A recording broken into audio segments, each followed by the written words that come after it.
Assalamualaikum warahmatullahi wabarakatuh. Perkenalkan, nama saya Rizky Mustafa.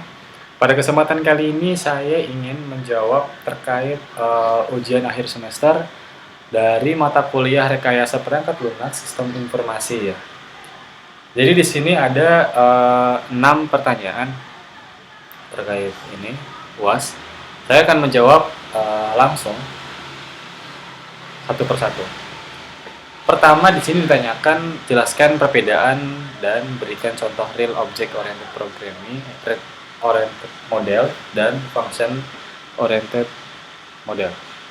Jadi kesimpulannya simpelnya gini. Kalau pemrograman fungsional itu adalah tentang bagaimana sih cara menentukan data dari suatu fungsi ke fungsi lainnya. Jadi kita bungkus elemen-elemen itu atau atribut-atribut itu dalam suatu function. Jadi ada function misalkan function connection, function insert, function delete, dan lain-lainnya itu sudah kita bungkus. Dan ada paradigma seperti real object. Jadi kita sudah membungkusnya dalam bentuk kelas object. Ya, jadi lebih mudah. Secara ini sih, secara garis besar, pemrograman fungsional itu adalah bagaimana cara tentang meneruskan data dari suatu fungsi ke fungsi lainnya untuk mendapatkan hasil yang dikehendaki.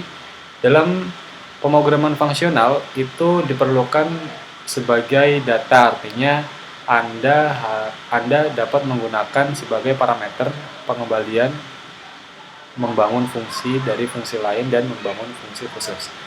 Ya, contohnya tadi function connection misalkan kita menggunakan parameter username, password, dan nama database-nya misalkan ya.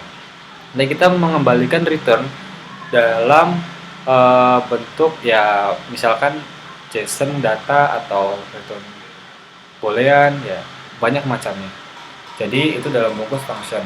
Jadi ketika kita menggunakan koneksi, misalkan panggil function koneksi. Jadi kita nggak usah bikin lagi functionnya karena kita sudah bungkus function, jadi kita tinggal panggil aja tuh function connection.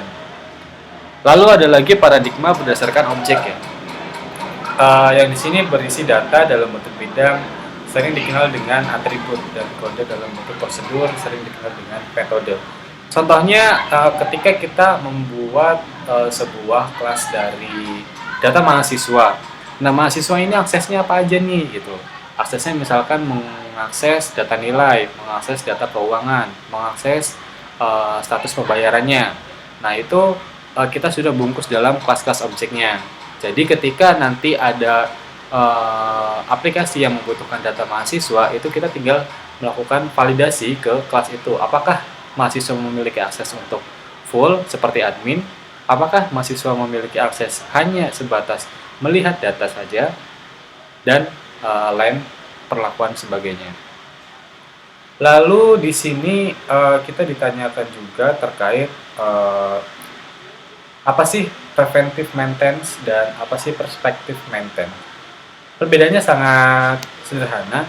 Jadi perspective maintenance itu ketika kita sebagai programmer yaitu ingin melakukan perubahan bisnis proses dari sistem yang kita bangun. Contohnya gini, dalam sebuah perusahaan dalam melakukan transaksi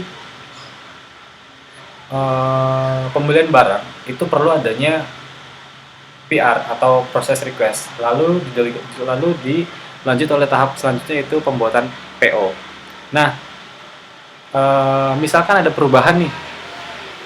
Sebelum ada PR itu harus ada misalkan evaluasi penawaran harga. Jadi kita harus mengevaluasi dulu perbandingan harga-harga terbaik gitu. Itu kita rubah. Nah, itu kita biasanya disebut perspective maintenance. Nah, lalu apa beda dengan preventive maintenance? Nah, kalau preventive maintenance itu kita hanya melakukan perbaikan sistem toolsnya. Jadi misalkan ada bug atau ada error, ada misalkan kita pengen ini fiturnya kayaknya kalau lebih bagus ditaruh di sini deh, kayaknya ini salah letak posisi deh, nah gitu deh. Itu preventive maintenance, tidak merubah proses bisnis atau alur sistem. Tapi kalau perspective maintenance itu kita merubah alurnya juga. Selanjutnya itu ada berikan penjelasan terkait quality of design, quality of conformance, dan quality control.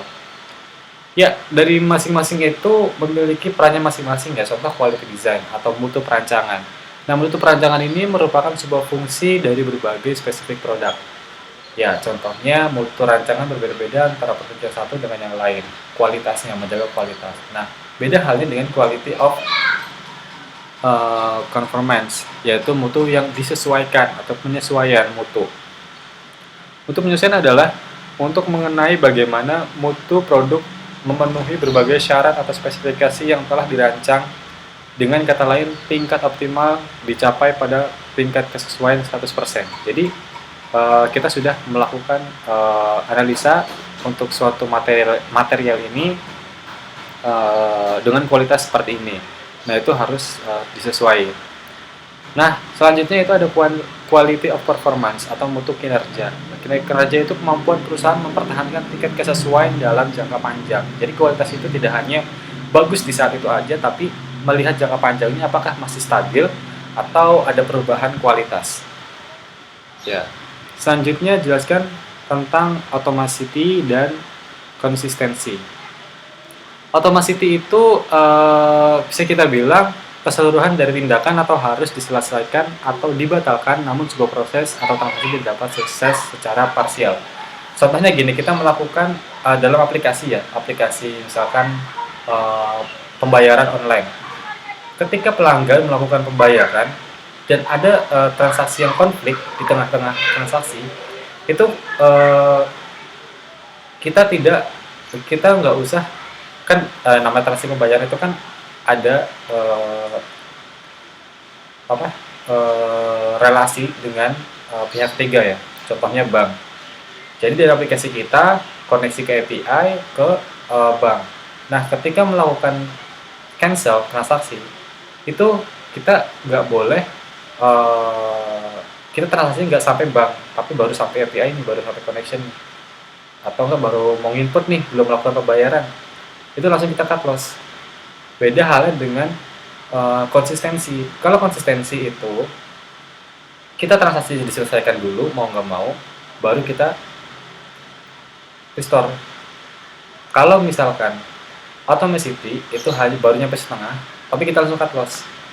Tapi transaksinya diusahakan harus benar-benar bersih, gitu. Selanjutnya berikan penjelasan mengenai configuration item tree.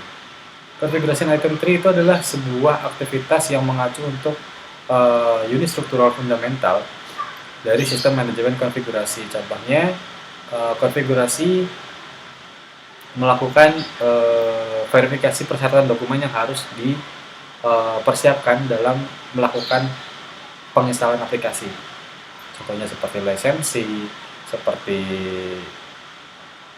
permission dan lain-lainnya. Lalu di sini jelaskan tentang software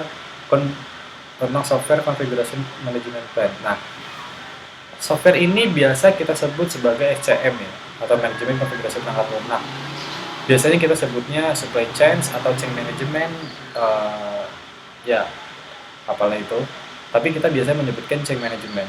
Itu sebenarnya sebuah sistem yang melakukan kegiatan untuk merancang dan mengelola perubahan dengan mengidentifikasi produk atau hasil kerja yang kemungkinan besar akan mengalami perubahan pembuatan hubungan di antara mereka, menentukan mekanisme untuk mengelola berbagai versi produk kerja tersebut, mengendalikan perubahan yang terjadi, dan mengaudit dan melaporkan perubahan yang akan dilakukan. Jadi biasanya kita sebutnya seperti ini ya, dokumen prosedur dokumen. Ya, berikut jawaban UAS dari saya, Rizky Mustafa. Kurang lebih mohon maaf. Wassalamualaikum warahmatullahi wabarakatuh.